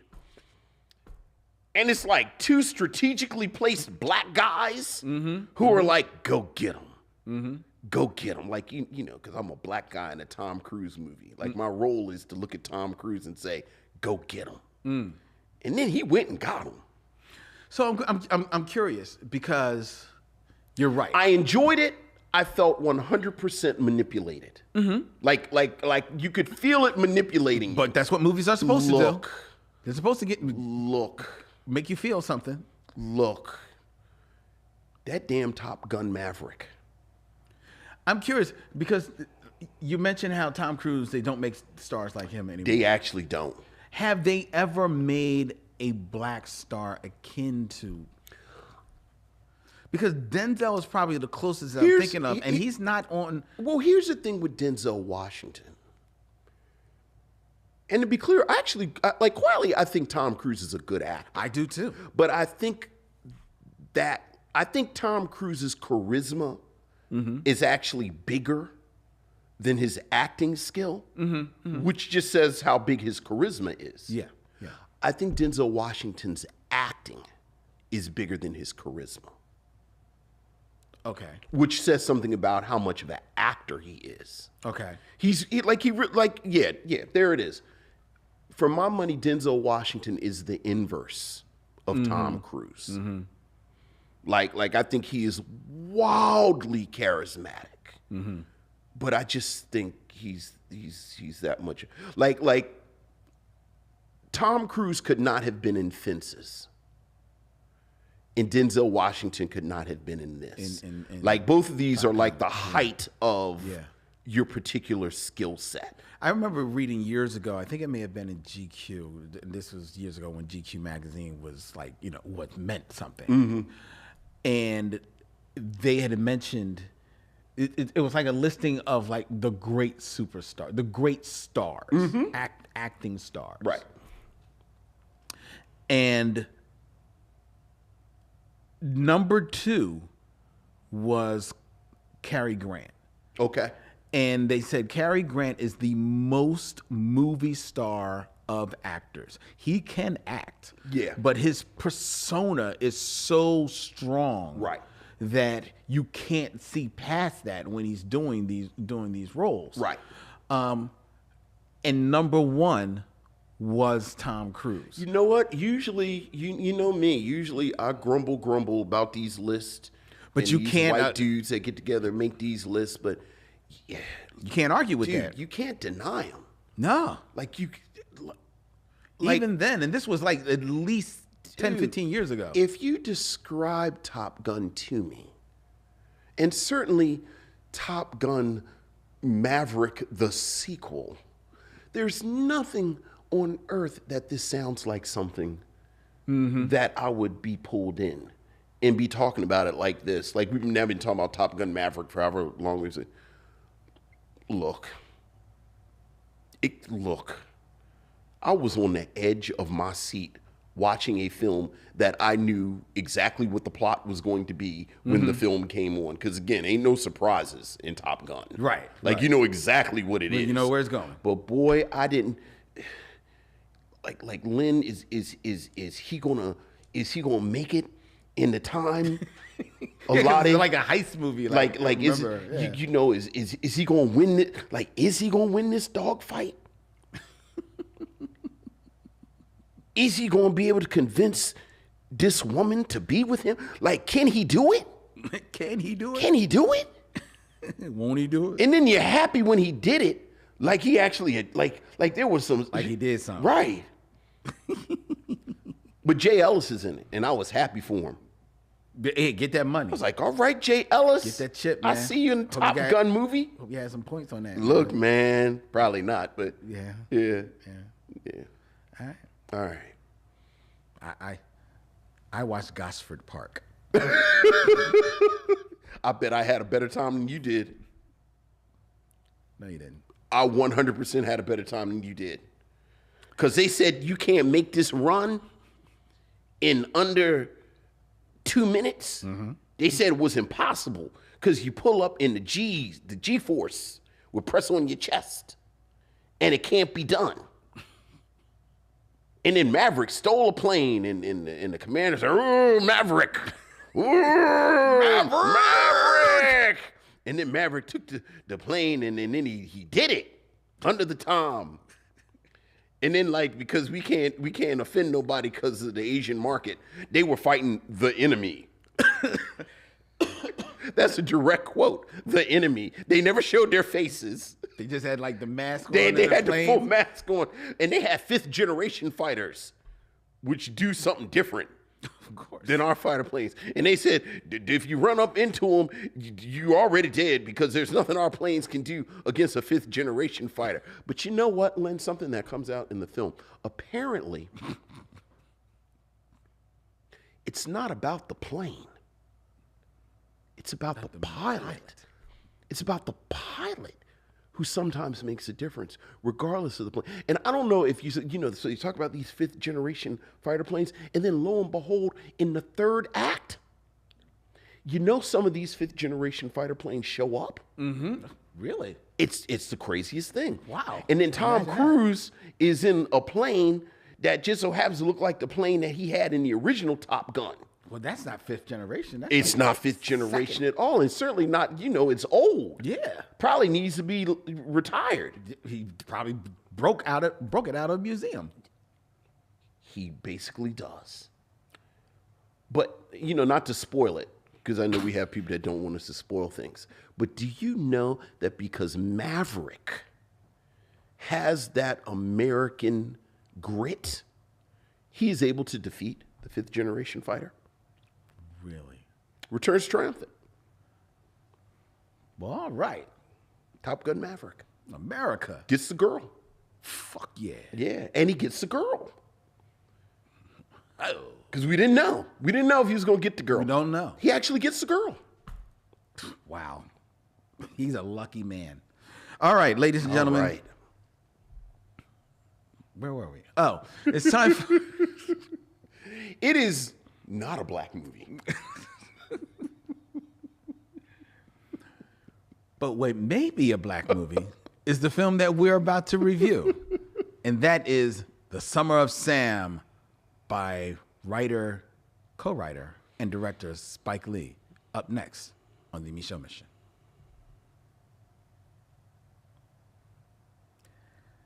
Summer of Sam is a 1999 American crime thriller film about the 1977 David Berkowitz, a.k.a. Son of Sam, serial murders and their effect on a group of fictional residents of an Italian-American neighborhood in the Bronx in the late 70s. The killer, David Berkowitz, his murders, and the investigations are shown in the film, but the focus is on 2 young men from the neighborhood, Vinny, John Leguizamo, whose marriage is faltering due to his cheating, and Richie, played by Adrian Brody, Vinny's childhood friend who has embraced punk music and fashion. This film, which also stars Mira Sorvino, Jennifer Esposito, and Anthony LaPaglia, features a script written by Victor Colicchio, Michael Imperioli of The Sopranos fame, and a bit role in this film, and a third writer who also doubled as the director, one Spike Lee, in a film that does feature music by one Terrence Blanchard, a frequent collaborator with Spike Lee. Vincent, what say you of this Spike Lee joint, Summer of Sam? Well, as we've been doing all month, we actually have 2 questions to answer with this film. Our usual question, do we recommend this film? How do we feel about this film critically? And then our question during Black History Month, would this be a black film? Right. I think the first question, I'm very fond of this period of Spike Lee filmmaking. So this is the period of He Got Game. I think Bamboozled is the film he makes after this. I lump Get on the Bus, 25th Hour. Like, this is a fully mature Spike Lee as a filmmaker. And I think as a filmmaker, you see some of the filmmaking prowess of Spike Lee at this moment. I think, as you said, this is a film that in a lot of ways is on an ensemble, but it centers on these 2 characters, Vinny and Richie, in the midst of this summer of when the son of Sam is murdering people. But as you said in the description, while that's the kind of sexy backdrop, there's a lot going on. Like this is a real time of instability. Besides what we talk about with the Son of Sam, the Yankees are pursuing the pennant, the World Series pennant. There's a blackout that is on the horizon because this is infamously a record-breaking heat wave that causes a blackout at some point. And then just culturally, 1977 is this hotbed of change and things going on. Like we're talking about Richie, played by Adrian Brody, who is basically a punk.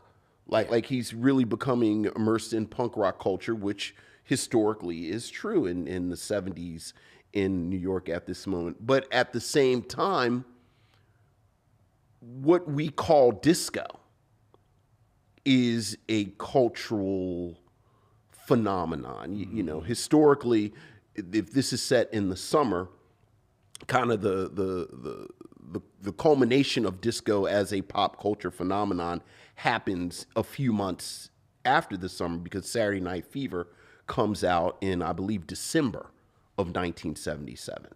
So while the dance scenes in here don't reflect the post Saturday Night Fever phenomenon, certainly this is what was bubbling. Yeah, and you see it in the fashions. That you see it in the fashions and everything.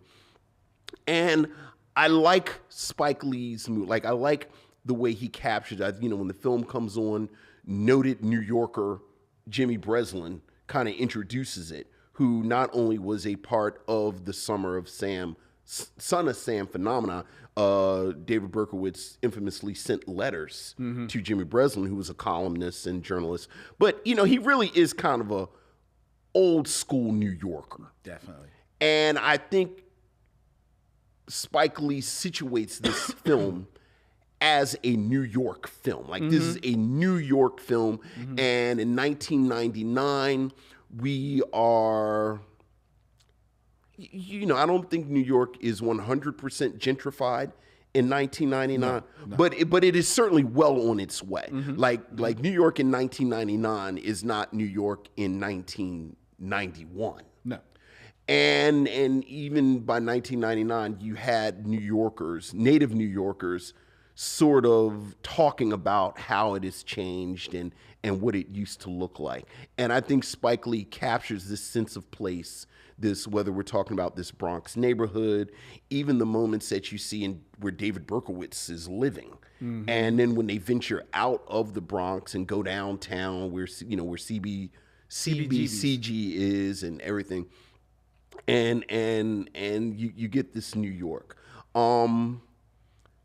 A couple of the moves that you get from this moment, Spike Lee, you see in here, like the oversaturation to show kind of David Berkowitz's mindset, and there's a bit of the Crane that we talk about with Spike Lee, but not as stylized as you would see in earlier Spike Lee. I think there is a strategic move that Spike Lee makes with this film that we've talked about before, where we've talked about Spike Lee in his blind spots. And, something like Get on the Bus, where we said that, Spike Lee kind of has a blind spot for women characters. So it's just no women in Get on the Bus. Right. And likewise, we've talked about Spike Lee perhaps not being as strong of a script writer as he is filmmaker. So you look at something again like Get on the Bus, where he doesn't write the script. And as you said, he's the third writer on this script. But since then, I've seen things that Michael Imperioli has written, and I very strongly suspect that Spike Lee's name on this script, he really was the third writer. Like, I don't know how much he actually had to do with this script. And I say that as a compliment to the script. Like, I like the characters in here a bit. The acting, I like a lot of the actors in this movie. I love Adrian Brody. I do too. Like, I love Adrian Brody, and I enjoyed Adrian Brody's performance in this film as somebody who is, again, this kind of proto-punk, kind of figuring out how to be a punk, but also this kind of hustler. He's making money by performing in a gay bar downtown, and he's doing a bit of sex work. And Adrian Brody just has these wonderful soulful eyes that you see everything kind of going on with it. John Leguizamo, I like John Leguizamo, but I have to say, I always get a bit of comedic energy from John Leguizamo that kind of ran up against the overall tone of this film. Because he's not necessarily on a comic vibe. Because it's not a comic vibe at all. Although I must say, towards the end where he begins to unravel, and there's this mania because he starts to abuse drugs and he's losing complete control of his personal life. I liked his energy. Like, I like that manic energy that you get the last half hour or so. Okay. I really like Mira Sorvino. Okay. And I really like Mira Sorvino in this as this sort of put upon wife who can't figure out what is the deal with her husband, played by John Leguizamo, who's been cheating on her and everything. And I like, she as much as I like Adrian Brody in this film, I think Mira Sorvino may have been my favorite performance in here. Likewise, I've always liked Jennifer Esposito. Me too. Always liked Jennifer Esposito. She doesn't get quite as much to do in this film, but it's someone who the bulk of her screen time is opposite Adrian Brody. I think she does well. Like, I think she kind of carries it. And, the script, part of the reason I know Spike Lee only had but so much to do with this script is because for as much as, and we can talk about this, some critics, I think critics have always been very sensitive about the way Spike Lee depicts Italian Americans, because, some real New York stuff with black people and Italian Americans in New York. I found the depiction of this community surprisingly nuanced. Like, you got some meatheads. Yep. It's always the sort of Italian meathead course that you have, frankly, in a Spike Lee movie. And not just a Spike Lee movie. I think I mentioned it a month ago. I've kind of been halfway working through The Sopranos. And I don't think the meatheads in here are any worse than the first season of The Sopranos. But there is a lot of the same actors. A lot of the same actors. But Ben Gazzara plays basically the local mob boss. Yeah. Everything. I see the thing. I can't turn this. It's annoying. And I really liked him. Like, I really liked this sort of low-level neighborhood organized crime guy. Like there's this great scene with him and Al Pagonia, who plays a detective from the neighborhood. Anthony LaPadula. I'm sorry, Anthony LaPadula, who plays a detective from the neighborhood, who comes with his partner, one of the very few black actors in this film, Roger Gouverneur Smith. Spike Lee utility man. But they have this wonderful scene where they're talking about Anthony LaPadula becoming a policeman and going into law enforcement. And Ben Gazzara, Luigi, has this wonderful little monologue about him going into law enforcement, and it's basically a low-level betrayal. When I wanted you to come into business with me, and as I'm just a simple plumber, but you also could have been a great plumber, and you like kind of the hurt that he didn't go and become a plumber, and then during the blackout infamously, this is a moment where there is looting Yes. and rioting throughout New York, Particularly in Brooklyn. particularly and in Harlem. Brooklyn, Harlem, downtown.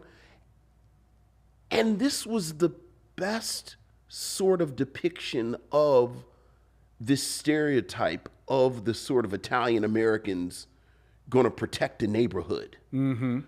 Like he tells them, send the guys out, give them some bats, and he says, but string up some lights, and we're going to give out, cannoli and this, and I'm like, this is something, and even the Italian meatheads. Again, it's like Italian meatheads from Central Casting.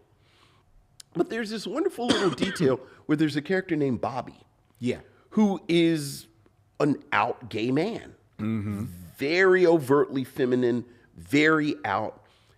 And some guys from outside the neighborhood beat him up. And that's the point. They're outside the They're neighborhood. outside the neighborhood. So we're neighborhood guys.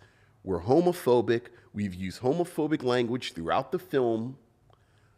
But Bobby is part of the neighborhood. Mm-hmm. So therefore, these other guys are going to catch holy hell. Mm-hmm. So that even that, I was like, Now, the other thing you get with later Spike Lee, and we, I say this all the time about these sort of really well-celebrated directors. Mm-hmm. No one is really in the business of telling them no. Right. This film is, it's like 2 hours and 50 plus. Yeah, Yeah. 2 hours, 20 minutes. And look, it's too long. It's too long. But again, I'm going to say that pretty much about 99% of the movies that we watch that are over 2 hours. And certainly once you get one of these great directors later in his career, I'm going to say there's a bit of indulgence. Yeah. Having said that, though, oftentimes with these films, I see places where you can kind of chop. You see the cut. You see the cut. But I think the challenge with something like The Summer of Sam, going back to what I said in the beginning, this is an utterly fascinating moment in history. Mm-hmm. Where the film does a great job showing the paranoia that kind of takes over. I think the way it parallels this rise of punk with this sort of neighborhood disco and how they kind of clash with one another. There's a scene where at one point Vinny and his wife, they leave the neighborhood and end up at Studio 54. Mm-hmm. And this is the real disco. This is the real club life. And frankly, they end up in a drug-fueled orgy. Right, because they don't get into Studio 54, but then some Studio 54 people come out and kind of gather and scoop them in. And you realize they are completely out of their depth. Right. They show up with Plato's Resort, right? Right. And they go and end up in a situation that y'all are the big fish in this little disco in the neighborhood. But you in downtown Manhattan in 1977 now, and it is a whole different situation. Mm-hmm. Mm-hmm. And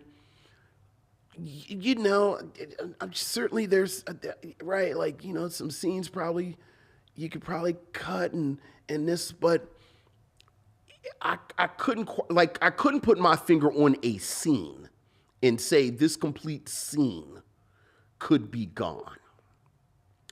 Which kind of goes into my argument about whether or not it's a black film. Because frankly, I haven't seen this film in probably 10 years. Like, this is not one of my go-to later Spike Lee films. And it certainly isn't my quote-unquote white film. Like, I always go to 25th Hour. Okay. Just to correct one thing that you mentioned earlier, he actually did this film after he got game.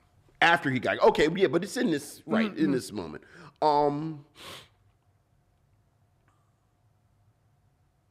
Because this is clearly a Spike Lee film. Mm-hmm. And I feel like if Spike Lee made the film, it's a black film. And certainly if it's not like a case of where John Singleton directed one of the Fast and Furious films, Right. but there was nothing about the film that, like, if you had never told me John Singleton directed this film, I never would have known John Singleton directed this film. Like, between Terrence Blanchard and the camera stuff, like, if you had showed this to me, I'd have said, wow, this feels like a Spike Lee film. Right. And then, Roger Gouverneur Smith shows up. But I really was interested in this kind of counter narrative that Lee does with this film. That you see him, whether we're talking about Miracle at St. Anna, where he does World War II, or even The Five Bloods, where he reclaims Vietnam, where I really saw this as this counter narrative to something like Saturday Night Fever, where Saturday Night Fever kind of set up this real, frankly, whitewashed version of club culture and of disco, which then turned it into the fad that it did, which then kind of destroyed the club culture. The irony, of course, is that if you ever watched Saturday Night Fever, it's actually this kind of... It's a very dark film. It's a very dark kind of character study, but I think what people pulled away from it was The Flash, the Flash dancing, and the the disco fashion. dancing, Yeah. which turned to this thing. But so much of the Summer of Sam kind of parallel, like I see it again as this sort of text that he wants to set beside the Saturday Night Fever phenomenon.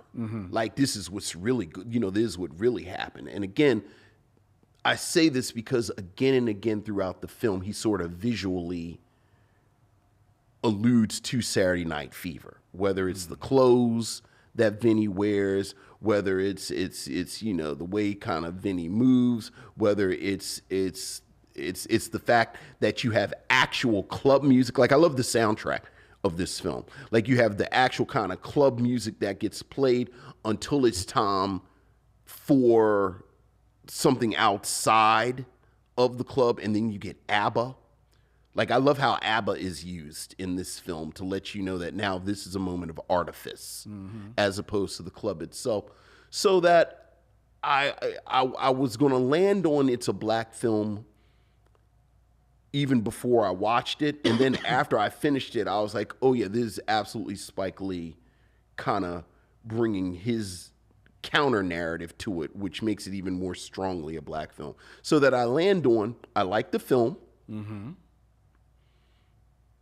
And I think it's a black film. All right. I don't think it's a black film. I don't like the film. Here is why. I do agree with you that Spike Lee is trying to bring the counter narrative. Well, no, I shouldn't say that. What I agree with you is that Spike Lee is trying to take all these disparate points, the Son of Sam killings, the heat wave that is taking over the summer in New York, the New York Yankees rallying, the paranoia that is growing in New York in general, but by focus of this movie in this neighborhood. And he's trying to use all of this and put this in this pot as this bubbling, mood of anxiety and fearfulness that is and desperation that is growing in everyone in the film, all of the characters.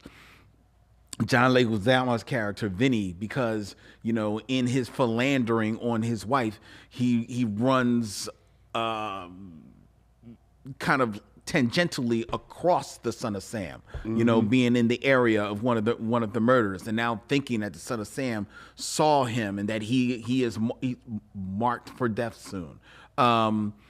The Richie, kind of like a bit of a poser as far as this whole punk movement aesthetic that he has taken on, but in trying to take it on, you see a guy who's trying to kind of like find himself at this cross point of where they're moving out of being just the young teenage knuckleheads on the neighborhood and moving into like they're young adults.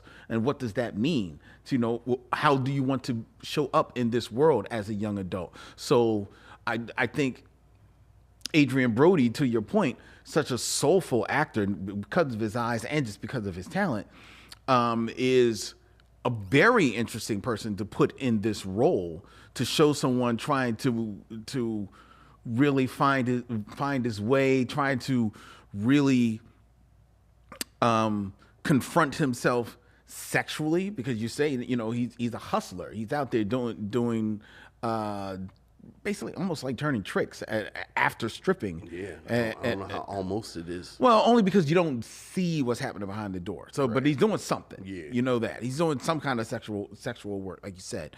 But he has this real, honest, affectionate relationship with Jennifer Esposito's character, who the film takes no shorts with it, is kind of like the girl that quote unquote got around in the neighborhood. Like all the guys know the Jennifer Esposito character, yet he has developed an actual true relationship with her that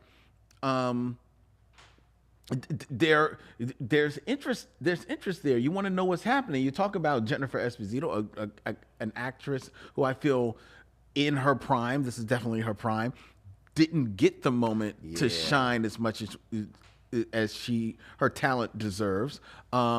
Curiously enough, the role that Mira Sorvino plays was written for Jennifer Esposito. Yeah. But then they decided to cast her in this, and I think she probably does like get the character that she plays a little over more. The shame of the movie, you mentioned about how there's not enough of her, and when she is, she's kind of like she's almost always with Adrian Brody. The real shame is that's the story at least I want to follow, because I'm curious into that backstory. How are they relating to one another? How are they getting along? They both seemingly seem unaffected by the paranoia that's going on around them, because they seem to be almost in a bubble. The punk world, the emergence of punk culture in New York at this time. It's not even emergence, because CBGB is definitely a thriving thing at this time.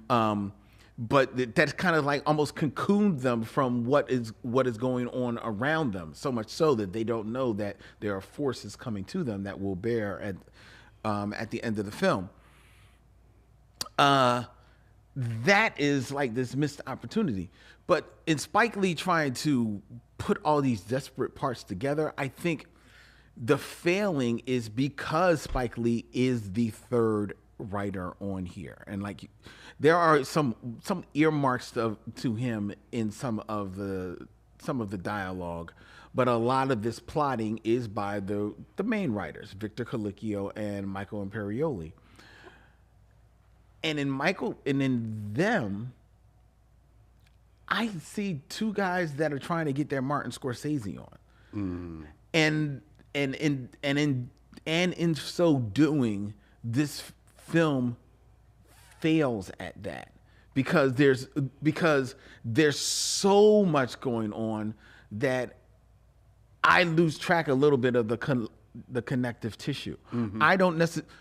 They're telling me that there's paranoia in the neighborhood, and there seems to be paranoia going on in the neighborhood because the script says that these characters have to give voice to it, but I don't feel the paranoia.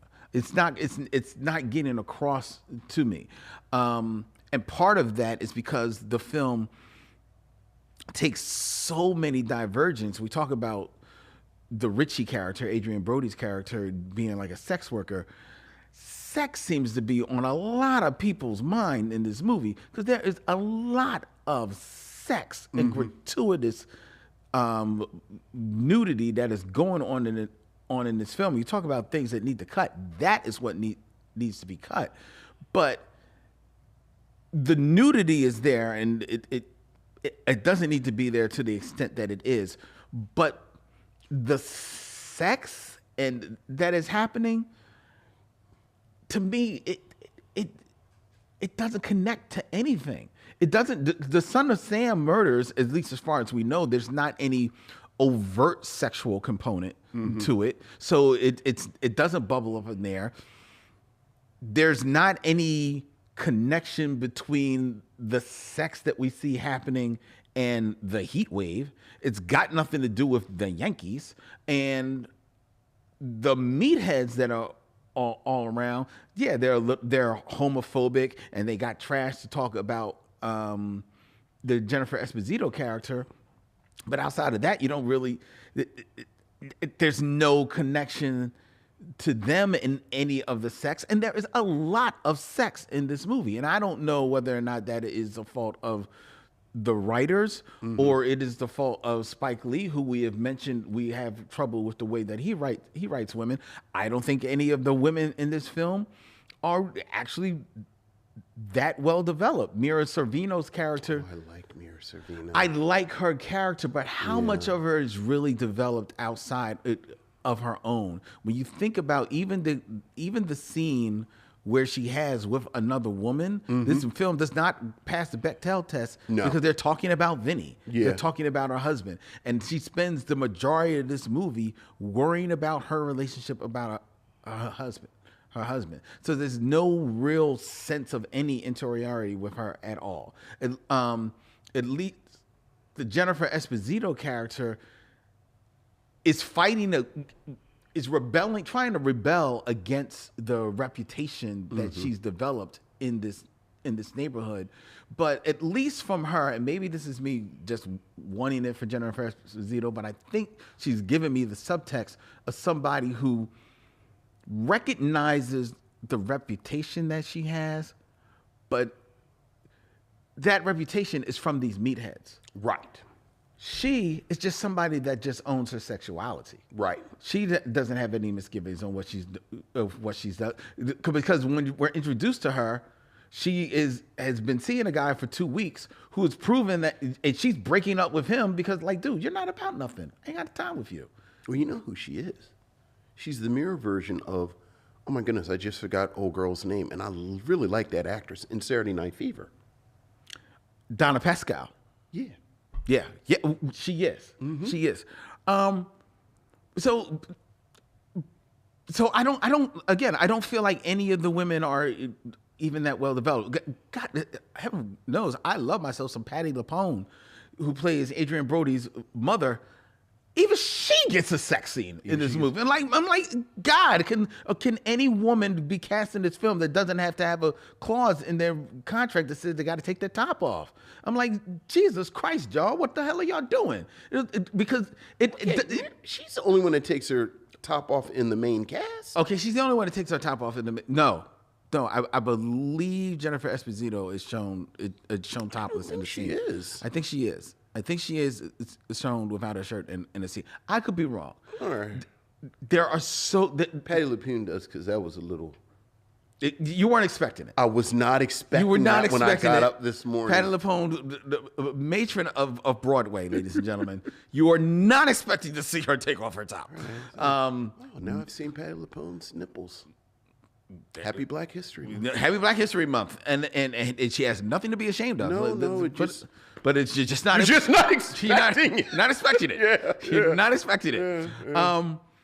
But she is one of a parade of breasts that are in this film. So forgive me if I believe that every other person. There's a lot in this film. And I just didn't see the connective tissue with them. And okay, if we're not going to spend as much time with Adrian Brody and Jennifer Esposito's character, which I think is the more interesting story, I'm going to spend so much time with this Vinny character and him being so racked with paranoia. Meanwhile, he's the biggest jerk off. And you know who else? That's who else you see. I think you see topless in this. You see BB Newworth, Lilith. No, she has a bra on the whole time. Oh, you're right. All right. Still. Can't believe this is what we're saying. Because it's a lot. Anyway, but you spend so much time with Vinny, John Leguizamo, who, again, like you said, an actor for the most part I enjoy. But when I actually started going through my mental Rolodex, I think he's a little bit more miss than hit the times that I have seen him. And he definitely in this movie is a miss because I feel his character is all over the place. And because of that, and because he is primarily to me supposed to be our window into this world, he is supposed to be the connective tissue to Sam because of Sam supposedly stalking him. And you never get the sense that Sam is stalking him. But I don't feel this paranoia that he's saying he's feeling. I don't really feel it. I don't feel it. And then the depictions of the son of Sam and that whole storyline that is running kind of alongside, almost like a B plot to this movie. Okay, admittedly, maybe they can't go too deep into facts because how many facts are really known about the son of Sam. So he's trying to play with the facts that he knows and like stitch this story to it. But I just don't think that it connects. It just doesn't connect with me at all. And it's stuffed with these actors, Anthony LaPaglia and Robert Gouvernail-Smith as the cops who come into the film. Like, you don't cast these two guys as cops. I think I'm going to follow at least a little bit of them. Right. They are gone for most of the film. And then when they do show up, they're kind of like almost in the background. They're not really given anything to do except eat sandwiches at this lunchette with Ben Gazzara. And you talked about that monologue, great little monologue, almost like a moment out of a Martin Scorsese movie. And I don't really feel like they follow up with that. I don't feel the building, the connective tissue. And I feel like these are writers that are trying to be Martin Scorsese. And not for nothing, I think Spike, while ripping out some of his usual bag of tricks with the crane shots and everything like that, I think he's trying to get a little bit of his Martin Scorsese on in here because that not once, but twice and maybe three, if I think about it, times does he try to do the whole, one continuous shot walking into the club. And he does that at least twice going into clubs, which is a Martin Scorsese hallmark. I just found like these were three creatives that were trying to pay homage to, another creative that they enjoyed. Spike, his blueprints are on it hardcore. This is a Spike Lee joint. It says it at the top, and he owns that. God bless him, he should. But I don't think that makes this a black film because I don't think that this really speaks to the black experience in any way, despite Spike and him finding a role for his sister in this movie as well. And it is a very blink and you miss it role. I just don't think it has anything to say about the black experience or condition circa 1977. So we're having a version of the Seraph on the Swanee argument, which is the book that Zora Neale Hurston wrote about white people in the swamps of Florida. A black person has to write about something that speaks directly to the black experience, is what you're arguing for it to be black. No, that's not what I'm arguing. I'm just arguing that this film I don't feel is a black film. I don't think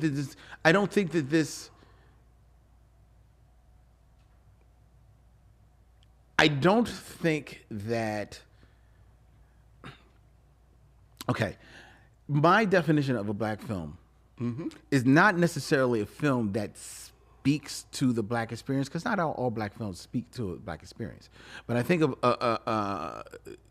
case in point, some Will Smith films, some Wesley Snipes films. But I do think that that is a hallmark of a lot of black films. Sure. And I think black films that maybe fall out of that, criteria are films that feature black actors in either a lead or considerably prominent role. I feel like a director, if it is a black director, does not necessarily make a movie a black film, because they can very much just be a director bringing their own style, their own vision, their own level of craft to a project, but doesn't mean that they are imprinting it with their with blackness in a way that makes it a black film. Yeah. I think if you acknowledge that this is a Spike Lee movie, and like I said, if you didn't tell me that Spike Lee directed this, and just showed me the parts, without Roger Gouverneur Smith or Spike Lee in it, but you just showed me, I would say, oh, this looks like a Spike Lee movie. I think movie. this is a Spike Lee movie. Right. If I can identify your style, then I think it's part of your output. And as a black, I think that makes it a black movie. Again, as opposed to, I think it's like Too Fast, Too Furious that John Singleton directs. Right. Which that, I'm just sort of a hired gun. I got to make sure the cameras and everything are where they're put. Like, I am a professional filmmaker. Yeah, but that being said, But there's nothing stylistic. Like I think there are some directors that are auteurs, that you see their films and you automatically know this is their style. This is, so whether Tim Burton is doing Planet of the Apes or Dark Shadows or whatever. It's like, oh yeah, this is some Tim Burton stuff, or Chris Nolan or Wes Anderson or Martin Scorsese, or like, okay, well this is their joint. And I think Spike Lee is one of those directors. And then I think you have these sort of journeyman directors that don't have a quote unquote style, like Tim Story. Right. They just, I am a professional director, sort of, proficient, skilled at my craft, but my style isn't necessarily one that you can pull out. And for me, that falls more under what the argument you're making. But if you have a style, and I can pull your style out of it, then yeah, I would say that's absolutely, it is absolutely a black film. Like, because you're like, regardless of it's not what you're talking about, it's how you talk about it. Yeah. I still disagree with that, because again, that's his style. That's his his bag of tricks that he's bringing to this, but he's still telling a different story. Yes, absolutely. But so it can be a Spike Lee joint. It's definitely a film in his filmography, but I don't think that it is. I don't think that it is a black film, because I think that a black film would still have to have the marriage of the two. Either speaking of the black experience or having a black actors or faces in prominent roles. Okay, all right. As far as it not holding together, wait a minute. Case in point. Say as opposed to Fast and Furious, right? Which some might argue features black people in prominent roles. Sure. That it brings in Ludacris and Tyrese. Tyrese. Yeah. My argument would be that they're not in the leads, but But And it's sort of aggressively non-racial, like the Fast Yeah. and Furious. Like maybe we'll talk about them next February because racially they're fascinating. yeah, But go ahead. right. Yeah. But suppose John Singleton directed, and for all I know, he may have, but I'm pretty sure he didn't. Directed a Lethal Weapon movie Right. with now starring Mel Gibson, but Danny Glover's in the lead, a co-lead in those films. An argument could be made about those movies being a black film. I would say, and you probably would say too, an argument could be made without John I was Singleton just about to say directing that. it. I actually think that's But if John Singleton is directing that movie, even or Ernest blacker. Dickerson, it makes it like it's definitively, a black movie. Ernest Dickerson is another one. What did Because he does like action. He's done more than a few action right? films. And some of them feel more like Ernest Dickerson movies than not. Yeah, but they almost all got a little bit of his imprint on them. And the ones that have his imprint, I think I would call black movies. Even, and I'm drawing a blank, but he does like one of those sword, movies. Well, I don't- fantasy films. Or is that the Hughes brothers? I think it was Ernest Dickerson, but go ahead. The Hughes brothers. When the Hughes brothers do From Hell. From Hell. Like yeah. I wouldn't call From Hell a black movie. But You know what? it's got their imprint. You know what? I was as it came out my mouth, That I was is a going through Hughes from film. I actually take that back. That is a Hughes film. And I think it's a black movie. so because Yes, I am changing. because you thinking that falls under the same argument here. Yes. Because that's what yes, you're saying. Yes. That's Okay. exactly what I'm saying. That's 100% what I'm saying. And again, I think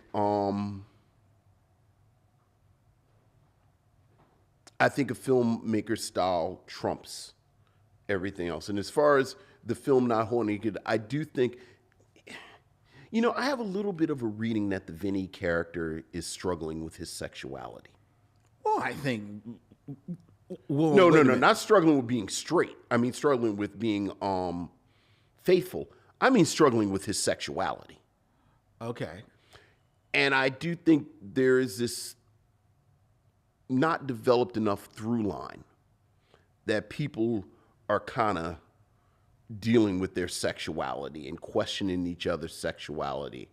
And There could be an argument that Right. there's a through line there, but to your point, it's not developed. it's not developed. It's at not all. developed, It's but- not developed, Yeah. and maybe that's what they were going for Yeah. with through all this sex. But it's just Right. Like I said, the connective tissue Right. is not there. And then again, I just that general instability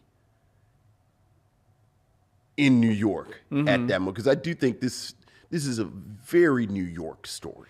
it is Like you talk to New Yorkers who were there at the there's this great moment where one of the meatheads jokes that maybe it could be Reggie Jackson. That almost because he's number 44. right, and that almost gets violent because emotions are so high because of the World Series. Like everybody's just really volatile.